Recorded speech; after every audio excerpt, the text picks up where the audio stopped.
শীত কিন্তু ভালোই পড়ে গেছে, তো এখনই কিন্তু পিঠাপুলি খাওয়ার সময়।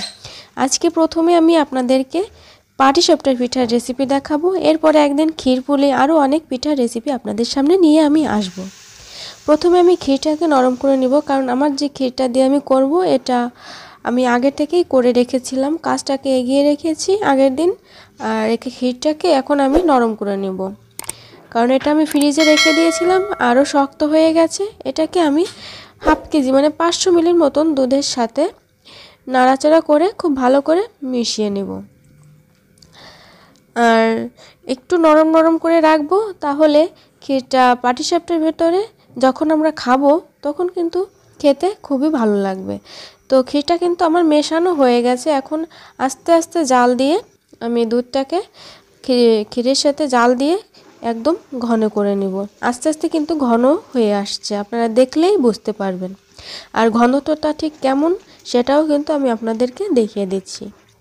আর প্রায় এই যে হয়ে গেছে, কড়াই থেকে কিন্তু ছেড়ে দিচ্ছি, আপনারা খেয়াল করলেই বুঝতে পারবেন। এই যে দেখুন। আর এখন আমি চুলাটা অফ করে দেব। ভিডিওটি দেখতে দেখতে অবশ্যই কিন্তু চ্যানেলটিকে আপনারা সাবস্ক্রাইব করে দিবেন, আর হ্যাঁ, পাশে থাকা বেল আইকনটি অল করতে কিন্তু ভুলবেন না। তো আমার ক্ষীরটা রেডি হয়ে গেছে, ক্ষীরটাকে আমি এক সাইডে নামিয়ে নিলাম।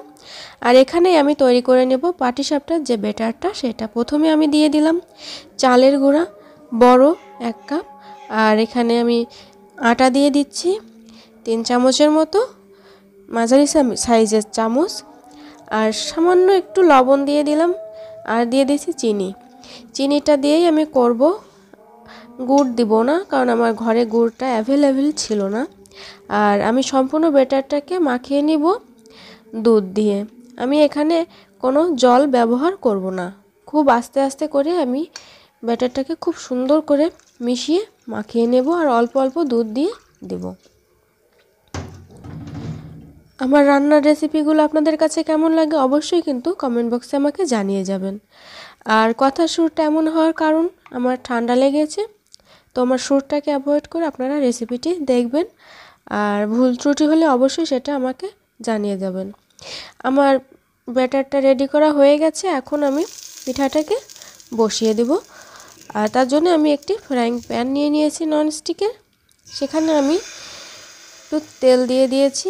আমার কাছে ব্রাশ ছিল না, আমার মা কাকিদের আমি দেখেছি বেগুনের মুখের অংশটুকু দিয়ে তেলটাকে কড়াইতে ব্রাশ করতে, তো আমিও সেই পদ্ধতি অবলম্বন করলাম।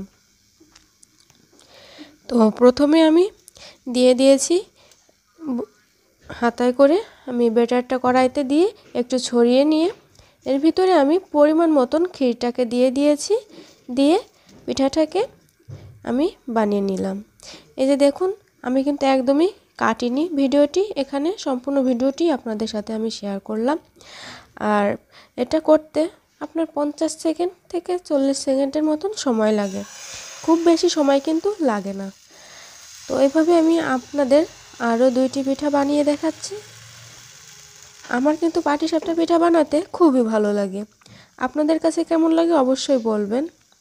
ভাবছি এরপরে একদিন আপনাদের সাথে পিঠাপুলির রেসিপি শেয়ার করব। ক্ষীরপুলি দিয়ে আমি করব, নারকেল ছাড়াই। তো এই পাটিসাপটা পিঠাটা কিন্তু খুবই ভালো হয়েছিল, যদিও এটা আমার কথা নয়, আমার বাসার সবাই এটা বলেছে। তো আমার এই পিঠাটাও কিন্তু হয়ে গেছে। আর কালারটা দেখেছেন পিঠার কত সুন্দর আসছে।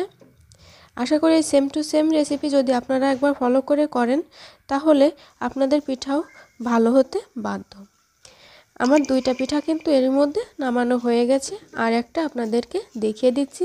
এই সেম পদ্ধতি অবলম্বন করেই আপনারা পিঠাটাকে আলতো হাতে বানিয়ে নেবেন। খুব বেশি তাড়াহুড়া করলে কিন্তু পিঠাটা ভেঙে যেতে পারে, তাই আলতো হাতেই করবেন। আর সবসময় খেয়াল রাখবেন ব্যাটারটা যেন খুব বেশি পাতলাও না হয়, আবার খুব বেশি গাঢ়ও না হয়।